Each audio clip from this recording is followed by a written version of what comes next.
What is going on, everybody, and welcome back to the Underdog Podcast. Today, I am here with my Week 4 picks. Just like last week, we will be breaking down every matchup. I will be giving you guys the keys to victory that I believe each team needs to do in order to win this game, and then I will give you my pick for the given matchup. We'll be going from Thursday night all the way to our doubleheader this week on Monday Night Football. Let's hope we do better than last week. I went 6-10.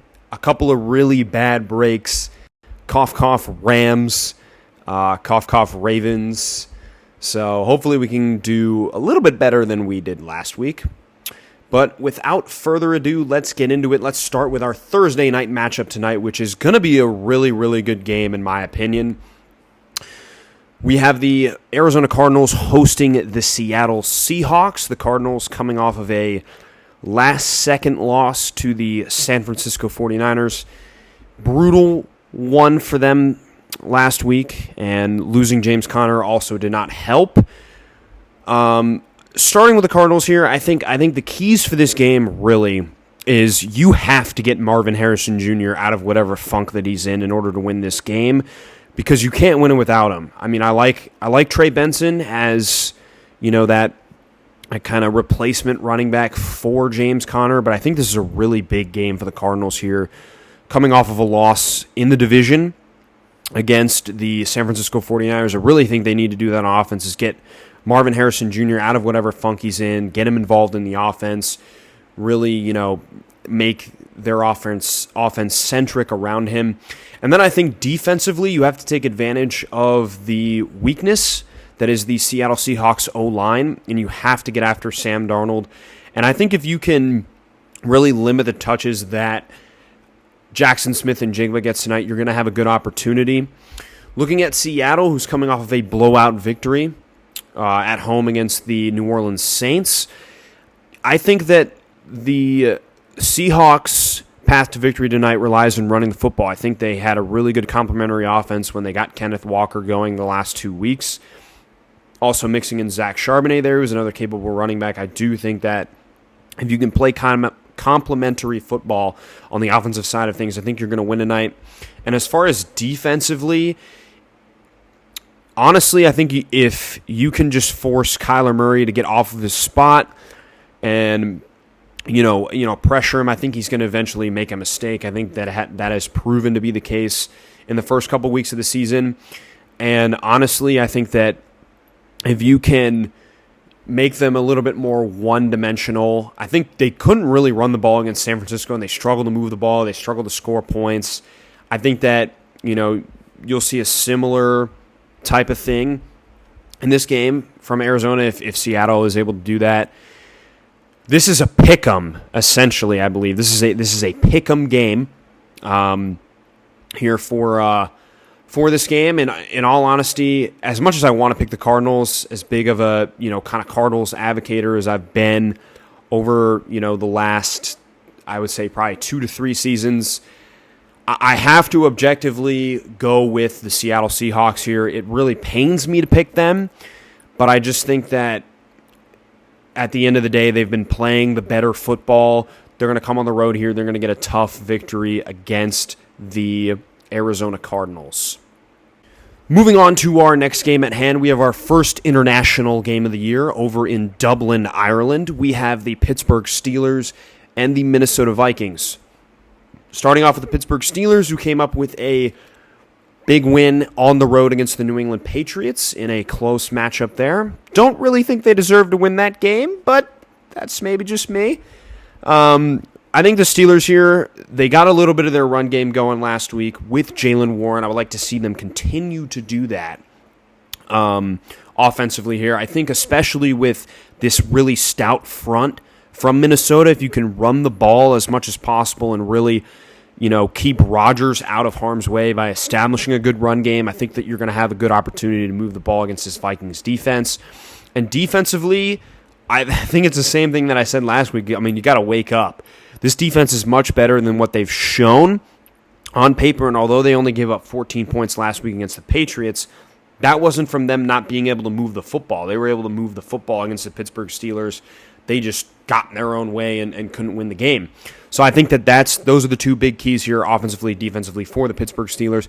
As far as the Vikings are concerned, offensively, we had a really good showing from Jordan Mason last week. It's been a repeated theme the last 3 weeks that the Steelers have struggled to really stop the run. So I think that if you can do what you did against Cincinnati, outside of all the defensive help that they had with the turnovers and the defensive touchdowns and everything, Jordan Mason looked really good last week. I think if you can establish that takes pressure again off of Carson Wentz, and he can really just play a point guard type style where he's getting the ball to Justin Jefferson, he's getting the ball to TJ Hawkinson, and Jordan Addison's back this week, so we'll see what kind of impact that he can have in this Vikings offense. And defensively, it's going to be the same game plan as last week against the Cincinnati Bengals. It's blitz the shit out of Aaron Rodgers and get him off his spot, because we've seen that Aaron Rodgers has really struggled against pressure this year. He's not the same mobile quarterback that he used to be, and getting him off his spot is really going to affect his game, as we've seen thus far in the first 3 weeks of the season for the Pittsburgh Steelers. Looking at this game, Minnesota's a 2.5-point favorite. International games always really have a wonky kind of, thing to them here and there. But I think this one's a pretty simple pick for me. I'm going to go with Minnesota, who, again, last week had a really big win over the Cincinnati Bengals. And I don't trust Pittsburgh to move the ball against this Vikings defense. I'm going to take the Minnesota Vikings in Dublin, Ireland this week. Moving on to our next matchup, we have a interdivisional matchup here in the AFC South. A pair of 0-3 teams. Might not have thought that before the season started, but we have the Houston Texans and the Tennessee Titans. Starting off with the Houston Texans, who had a 7-point loss on the road against the Jacksonville Jaguars. It's got to be pass protection. I mean, that's going to be the drum that I keep beating for this Houston Texans team. Have to be able to protect C.J. Stroud, and facing another good defensive front, that may be a struggle for this Houston Texans team. And, we know that they've had their struggles offensively. They're dead last right now in scoring offensively. Can this be the week that the Houston Texans finally put something together offensively and start getting the ball in the end zone? We'll see.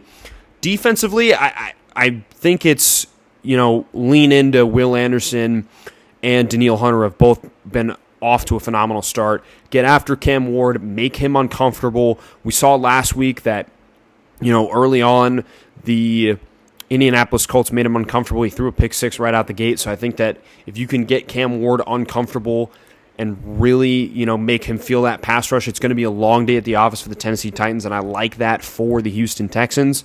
Moving over to the Tennessee Titans side, again, 0-3 like we said earlier, coming off of a loss to the Indianapolis Colts at home, going on the road to Houston. What can we really see to jumpstart this offense? And, we have a new play caller this week for the Tennessee Titans. Brian Callahan delegated his duties of play calling. I really want to see them, just get the ball in the hands of their dynamic playmakers. I want to see them get the ball in the hands more of Tony Pollard, more Calvin Ridley. Elik Ayo-Manor has showed up the first 3 weeks of the season. I want to see them be able to get these guys easy touches to start the game, take the pressure off of Cam Ward a little bit, really kind of ease their way back into it.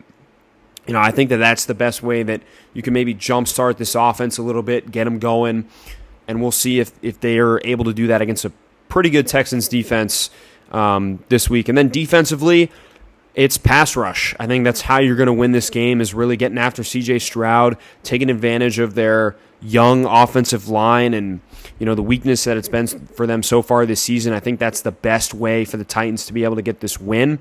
I'm surprised that the Texans are 7.5-point favorites, considering that they just haven't been able to score the ball, and I do think the Titans' defense isn't, awful. I think they're, solid defensively. So I would pick Tennessee to cover this game, personally. I think that it's going to be a one-possession game here in Houston. I'm going to take the Texans to win the game because I do think they're the better team. And frankly, despite both of these offenses really struggling to start the year, I do trust Houston's offense more. I think they're going to get Nico Collins going. I think that they're going to get, hopefully, these Iowa State playmakers involved. and I think that they're going to be the better team today, but I do think it's going to be a one-possession game here for, the Houston Texans.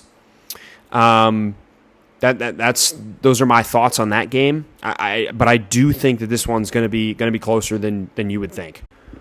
Moving on to one of the premier matchups of the week, we have the Tampa Bay Buccaneers hosting the Philadelphia Eagles. Tampa coming off of a last-second field goal victory over the New York Jets, and Philadelphia coming off of a last-second field goal block victory over the Los Angeles Rams. So let's start with the Tampa Bay Buccaneers, who are the home team in this game. I think the biggest key to victory here offensively is, can you slow down that Philadelphia Eagles pass rush? Right beforehand, we heard that Tristan Wirfs was a full participant in practice. He's going to be back. That's huge for Tampa, but that right side of the O-line is the concern. Now, Nolan Smith did just go on IR for Philly, so that's a boost as well for Tampa. But we know that Philly has, a large depth of pass rush.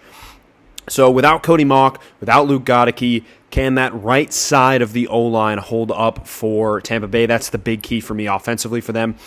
Defensively, I think it's similar to, kind of what the Rams did last week, is can you stop Saquon Barkley? Can you stop Jalen Hurts? Can you force this team to be a downfield passing game? We saw Philly kind of get that going in the second half, but if you can limit Saquon and Jalen Hurts' production on the ground, then you open up Philly to get out of their comfort zone, be a downfield passing game. We saw that work for Philly last week, but if Tampa has a better opportunity of selling out for the run and letting Philly be a downfield passing game, then, vice versa, in my opinion. Excuse me.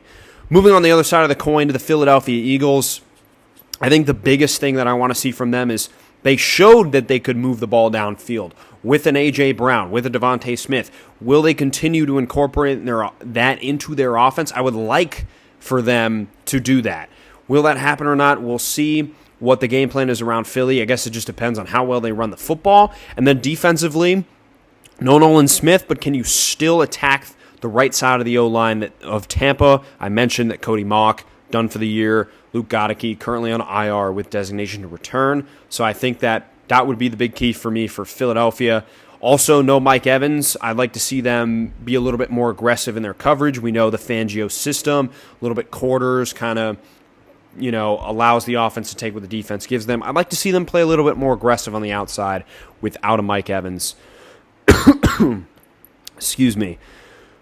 Looking at the line for this game, it's currently 3.5-point favorite for Philadelphia, and I'm going to take the Bucs at home here. I like the Bucs in this matchup. I think that they've been playing some really good football. They've been really resilient this year. I think they get a statement victory at home here against Philadelphia. I think Philly was somewhat lucky to escape, with a win last week against the Rams, but I like the Bucs here at home to beat the Philadelphia Eagles. Moving on to our next matchup here, we have an interconference game between the New England Patriots and the Carolina Panthers. Starting off with the New England Patriots, who lost by a touchdown at home to the Pittsburgh Steelers, even though they look like the much better football team in that game. I think the message is simple here. It's take care of the football. Can't be fumbling the ball 4 times, turning the ball over 5 times. You're not going to win very many football games like that. I think that's the simple message here for the Patriots, is hang on to the football. I know that reports in practice have shown that Travion Henderson is taking the majority of the snaps at running back. That kind of scares me. I think Trey's vision has shown up as a problem, and against a Panthers defense that was really good against the run last week, I think they're going to need that vision from Mondre and Gibson, and I just don't know if that bodes well for them. I think defensively, regardless if Christian Gonzalez plays this week or not, it sounds like he has a chance of playing this week, so we'll monitor that situation throughout the rest of the week. You have to be better against the pass, especially against a group of pass catchers that may or may not have Teteroa McMillan, who did not practice yesterday. We'll see how his status progresses through the rest of the week, but you got to play better against the pass, regardless of if you have Christian Gonzalez or not. They haven't, played at the level that they should to start this season. Moving on to Carolina, who had a huge win over Atlanta this weekend, winning 30-0 against the Atlanta Falcons, divisional game at home. I would like to see the Carolina Panthers continue to try to get Chuba Hubbard going. I know that this is a tough Patriots run defense, but Chuba has really had a slower start to the year than I would have thought. Especially if you don't have Tet McMillan and Jalen Coker's on IR right now and Xavier Legette missed last week, I would like to see them get Chuba going a little bit more, take some pressure off of Bryce Young, allow them to play a little bit more complimentary football there in Carolina. And then looking at this from a defensive perspective, if you can stop the run for Carolina, which they did very well last week against the Atlanta Falcons, I think that you have a really good opportunity here to, force the Patriots to be a one-dimensional football team. We saw them, kind of turn into that against Vegas, and it didn't go very well. Drake May threw an interception in that game, and he threw an interception last week. He's been a little bit inconsistent, so if you can force him to make mistakes, I think that bodes well for your football team. Looking at the line for this game, it's 5.5 points favored by New England. I'm surprised it's that high. Honestly, considering how well Carolina played last week, I would pick Carolina to cover. I'm going to pick the Patriots to win this game by a field goal at home in Gillette. Moving on to our next game here, another interconference matchup. We have the New York Giants hosting the Los Angeles Chargers for Jackson Dart's debut. Starting off here with the home team, the New York Giants, what they have to do to win, coming off of a home loss against the Kansas City Chiefs. I want to see them really just come out here, simplify it for Jackson Dart. I don't think they need to do anything super complicated. I think that, if you can get the RPO game going, lean into Cam Scadaboo, who looked really good last week for you, I think that is advantageous for Jackson Dart. They had Andrew Thomas on a pitch count. Maybe he can play the full game this week, give you that extra protection on the blind side there of Jackson Dart. And defensively, I think that you need to get the Chargers in passing situations. Get them in 3rd and long, 2nd and long, and unleash this pass rush. Shane Bowen has struggled to get this D-line really in the proper position to succeed. I think that if they can get into passing downs, I think they'll have more success in terms of getting after the quarterback here. And Justin Herbert's played really well. They're going to have to get pressure on him in order to have a chance to win this football game. And then as far as the Chargers side goes, I liked that they got Omarion Hampton more involved in their game plan. I like to see them continue to do that this week, get him more involved, especially in the ground game. We know that Harbaugh is going to want to run the football and play that balanced offense look.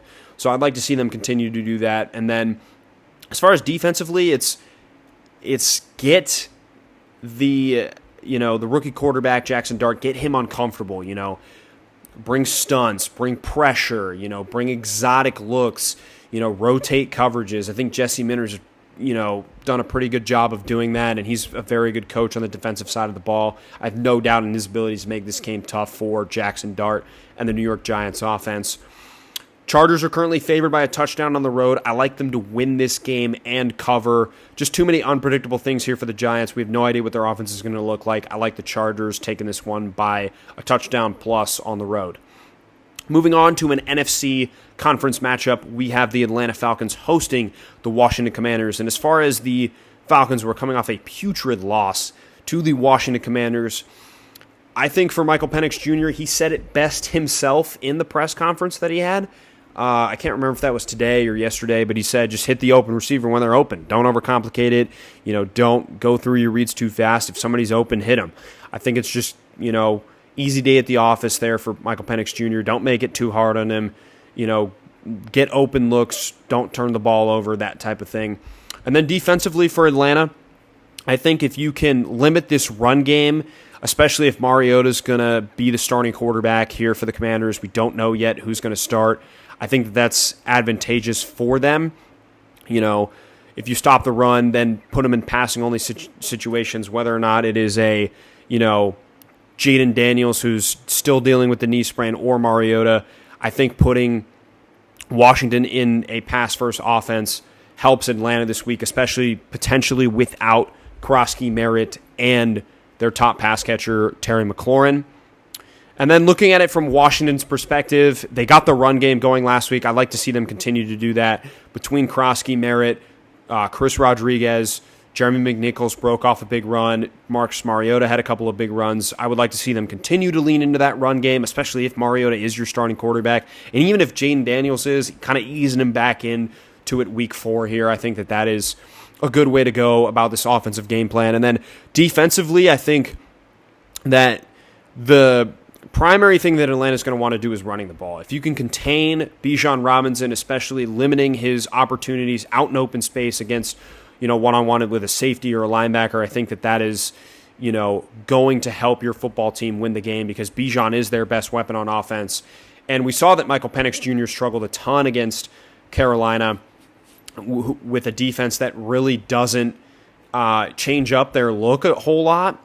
So I think that, if you can even throw in some exotic stuff as well, that would, confuse Penix. I think that you could see a similar result to what happened against Carolina for Atlanta.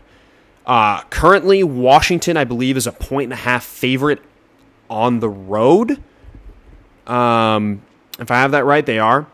I would take Washington here to win the game. I think that they're just in a better spot right now as a team, and with Michael Penix having the kind of stinker of a week that he had, you don't know what you're going to get from him. Dan Quinn's a very good defensive coach. I'm going to take Washington, with or without Jaden Daniels. Moving on to our next matchup here, we have a pretty lopsided one, if I'm going to be honest with you. It is the Buffalo Bills hosting the New Orleans Saints. Bills coming off of a Thursday night football win against the Miami Dolphins. In all honesty, for Buffalo here offensively, it's don't play down to your competition. Really, that's on both sides of the ball, but more so offensively. I think that at times they kind of played down to Miami last week, and the game was a little bit closer than it should have been. So I think offensively, if you just, play to the ability that you're capable of, I don't think this will be a close game. Defensively, I'd like to see them against a weaker Saints team really stop the run. I think that's been a Buffalo weakness for the last few years, and I like to see them build a little bit of confidence here in run defense and stop Kamara and that rushing attack for New Orleans in a game that they really should win. I think that I would like to see them, hammer home that point of stopping the run. As far as New Orleans is concerned, if you can really get your playmakers, specifically Rashid Shaheed and Olave, involved on deeper pass concepts, I think that Buffalo has struggled a little bit this year in the secondary, setting up the run game and then play action and taking deep shots to Shaheed and Olave, I think would be your best way of winning this football game. And then I think defensively it's can you keep Josh Allen from doing his Houdini act? Keeping him in the pocket, not letting him extend plays, not letting him use his legs on you. I think that is the best course of action here. If you're the New Orleans Saints, Buffalo's favored by 15.5. Pretty large spread for the Bills the second week in a row. I'm going to take Buffalo here to not only win but cover against New Orleans. I think certainly if Seattle can beat them by 30+, I think Buffalo can. I think they're a much better team than Seattle. Moving on to another interconference matchup here, we have the Detroit Lions against the Cleveland Browns. Detroit coming off of a big win on Monday Night Football against the Baltimore Ravens. Honestly, I think that for Detroit, it's really simple. It's don't play not to lose. That's what Green Bay did last week. Ended up biting him in the ass, especially on offense. They just kind of try to not do anything and just have their defense win the game. I think if you're Detroit, you still have to be aggressive on offense. You still have to push the ball down the field. And then defensively, I think the one bright spot on that Cleveland offense is Quinshon Judkins. I think they do need to stop the run. They did a really good job of bottling up Derrick Henry and Lamar Jackson last week. I think if you turn Cleveland into a downfield passing offense, that's better for you. And, I think that's the way to go here if you're Detroit. And then moving on to Cleveland side of things here, I think offensively you saw the production that you got from Quinshon Judkins. I think you need to lean into him here in order to have that, offensive balance that you're looking for. I would really like to see, them lean into Quinshon and then set up the play action game that Kevin Stefanski really, is known for there in Cleveland. And then defensively, I'm probably going to say this every time for Cleveland, make it a slugfest, unleash that pass rush with Myles Garrett. They did a lot of, they didn't blitz a lot against Green Bay. They just did a lot of like exotic stunts and stuff. So if you throw that at Detroit, who is a pretty damn good O-line, it might, confuse them. So I think that that's the best way for you to, make this game a slugfest and have a chance to win this football game. Detroit is favored by 9.5 at home. I like them to win and cover here. It could be close, though. That covers like a 50-50. I think they will win and cover here, though, for Detroit. And then moving on to our late afternoon slate here, starting off with a pair of really good football teams. I have the Los Angeles Rams and the Indianapolis Colts. Starting off from the Rams' perspective, brutal loss last week with that blocked field goal at the end of the game. I would like to see the Los Angeles Rams really, I think you got to lean into Kyren. He had a really good game last week. I think that, he really got it going for the first time this season. Lean into Kyren Williams and, keep that same energy going into this week. And then I think defensively, as far as I'm concerned, it's similar to last week. You got to stop Jonathan Taylor, who's been probably the best running back in the league to start the season here. So I think if you can do that, similar to what you did in the first half against Philadelphia, I think that bodes well for you because although Daniel Jones has been playing well, I'd rather have him beat you than Jonathan Taylor. So I think that is the best way to go there for the Rams from a defensive perspective. As far as Indy's concerned, I think you have to lean into Jonathan Taylor. He's been the best running back in the league, coming off of a win against Tennessee where you won by multiple scores. Jonathan Taylor had another 100-yard performance, another multi-touchdown game. Got to lean into him. He's been the best player on that offense, and he's going to continue to be as long as you give him the opportunity to do so. And then defensively, I think you got to bring the pass rush. We've seen some good production from Kwity Paye, Laiatu Latu, DeForest Buckner, and the gang. And the Rams have struggled to pass block to start the season. I think that there is an opportunity there for Indianapolis to get after the passer, to make Matthew Stafford uncomfortable, who's thrown a couple picks to start this game. As far as the line goes for this game, Rams are favored by 3.5 at home. I like them to win and cover over a tough Indianapolis team, giving them their first loss of the season.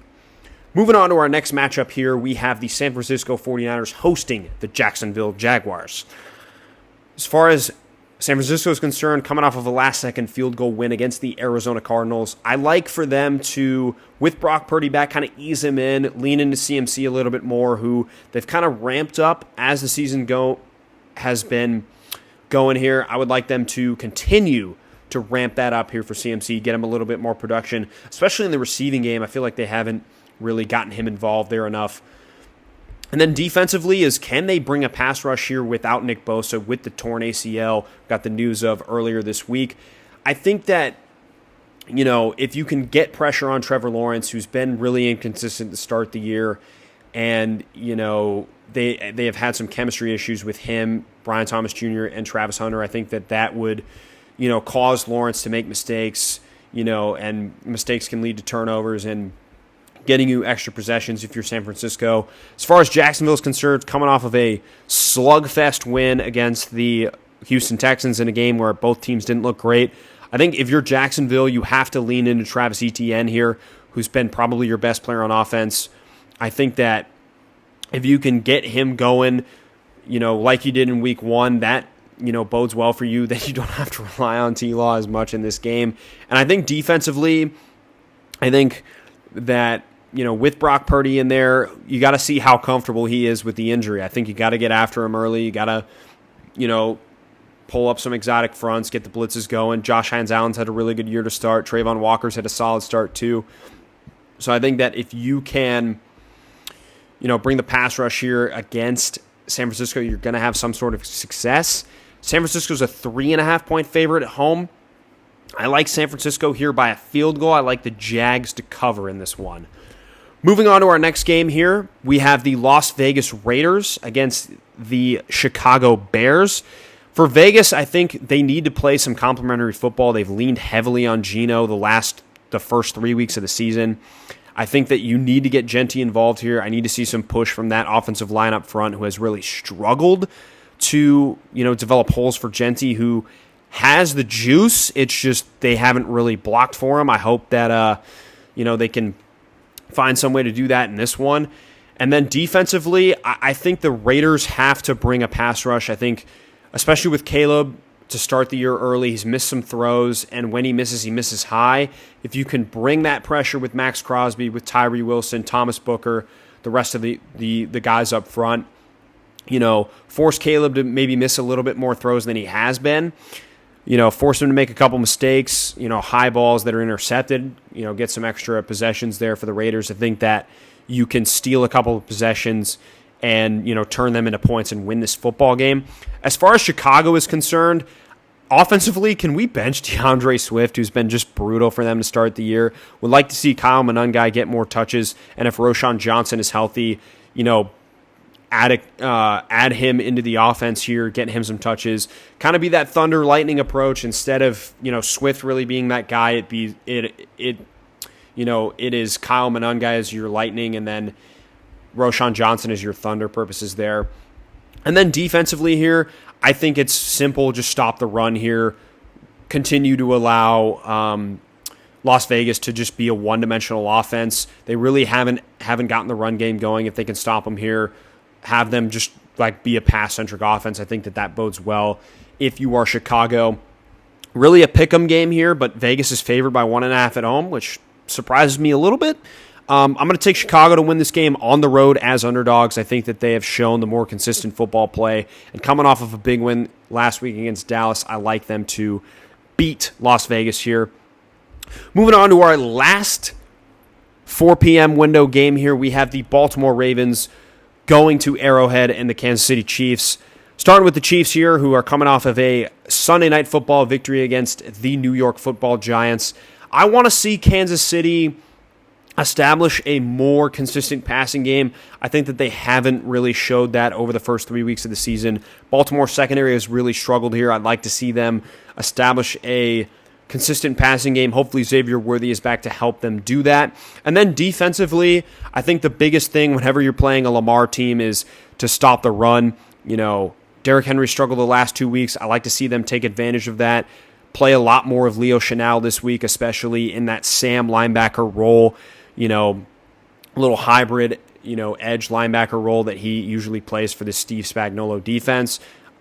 I would like to see them do that. And then as far as Baltimore is concerned, coming off of a tough loss at home against the Detroit Lions, I think that you have to establish Derrick Henry again. I think he hasn't gotten going the last 2 weeks. You got to get that confidence back in him. He is one of the best running backs in football, and you have to take advantage of using him. He had a huge game against Kansas City last year in week 1. He had 125 rushing yards. I like to see them lean into that here against Kansas City. And then defensively, this secondary has to play better. Point blank, period. They're too talented of a unit. They're one of the most talented units on paper that I've seen, and they haven't shown it to start the season.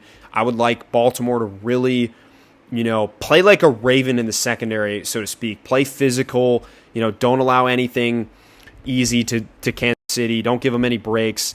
I really want to see them, play physical there in the secondary. Currently, Baltimore's a 2.5-point favorite. I like them to win this game on the road. I just think they're the better football team here against Kansas City. And although Kansas City won, I just don't trust their offense to really produce at the level that they need to. Moving on to our Sunday Night Football game, we have the Dallas Cowboys and the Green Bay Packers. Dallas Cowboys coming off of a loss on the road against Chicago. As far as offensively here, I'd like to see them really develop a chemistry between George Pickens and Dak Prescott. I think with CeeDee Lamb missing the next couple of weeks, you have to lean on George Pickens being your top pass catcher there. He had a really good week 2, kind of a quiet week 1, and then a really bad week 3. He had a brutal drop in this game that led to an interception. So I'd like to see them really get on the same page here, and lean into George Pickens being their number one option for the next couple of weeks.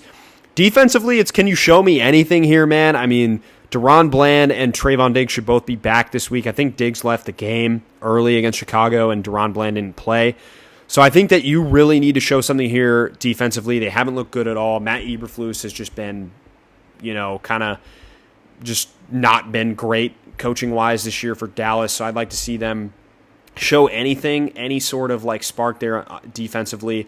Green Bay, I think it's, coming off of that loss against Cleveland, I think it's really getting back to what you do well, and that's, running the football and letting Jordan Love, attack the middle of the field, and I'd like to see him play a bounce-back game here against one of the worst defenses in the league.